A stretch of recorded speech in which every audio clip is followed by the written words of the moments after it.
Welcome to Lesson 8 on opportunity cost, another foundational concept in economics that seems easy to understand at first and is easy to understand, but actually has a lot of nuances once you dig into it.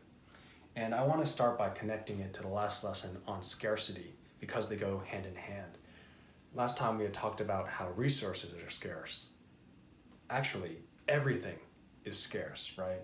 So I like to mention this quote with that concept, which is, you can't have your cake and eat it too. And so what I mean is, by everything is scarce is your money is limited and scarce, you only have so much of it, and also your time, what you choose to do with your time is limited, right? When you make one decision to do something with your time, you're giving up other things that you might do, right? Because time only moves forward. You can't go back in time, it doesn't move backward. That means anything you choose to do with your time, you are deciding not to do or giving up other things. And those other things are the opportunity cost.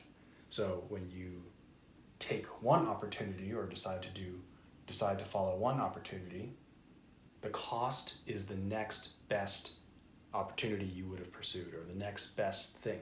That's the cost of taking this action, the next best thing you gave up. That's the concept of opportunity cost. So let's dive into an example to see if we can make that clearer. Perhaps I'm thinking about going on a vacation. And I have a couple options listed here. I could go to London, maybe that's my first choice, but maybe Paris or Spain.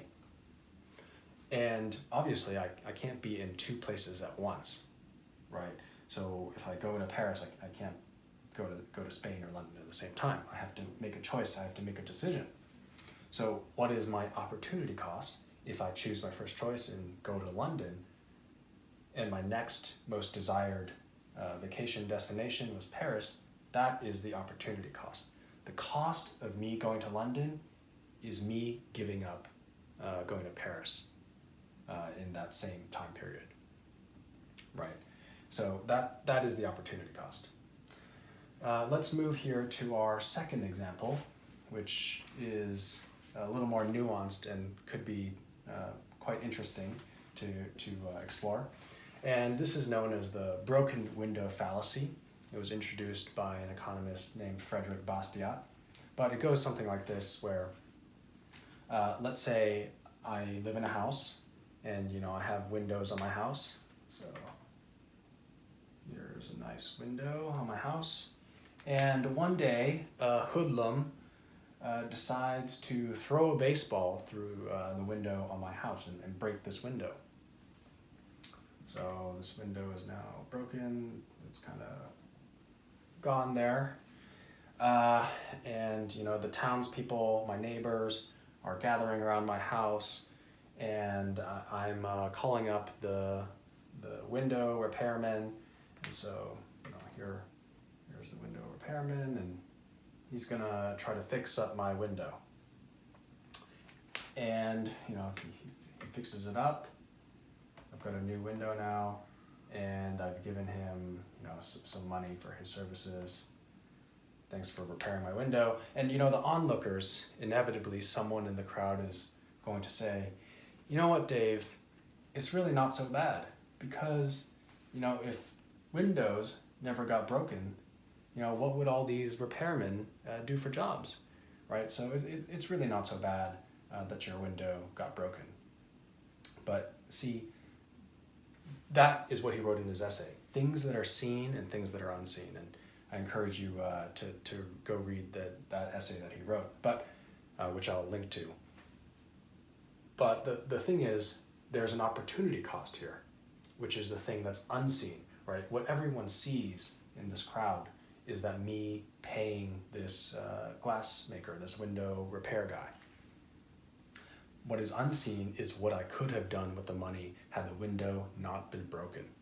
So perhaps I could have taken that money and bought a new pair of shoes, and someone in the economy who produced shoes, a shoemaker, would be better off. But now, since I'm forced to pay money to repair my window to the window repair guy, that shoemaker doesn't get to sell shoes. And so they are worse off, right? So destruction is not beneficial to the economy. I'm worse off because I'm forced to repair the window and I can't get a new pair of shoes. And the shoemaker is worse off because they weren't able to make that extra sale that they would have. So that's the opportunity cost, right? Because I was forced to take this action, I couldn't do something else with that money, the best thing that I wanted to do, which was get a pair of shoes in this case. And let's take a look at a third case, which is, what you might do with your savings. So if you have savings, you have a lot of options, right? You could save your savings, continue saving them. You could consume your savings, which is spend it and enjoy it. You could lend your savings and try to earn some interest, as we talked about earlier in a previous video, or you could invest it, which we also talked a bit about when we talked about businesses, right? Here are some, maybe you want to buy some stocks in some companies, ownership in companies, and these of course have different risks.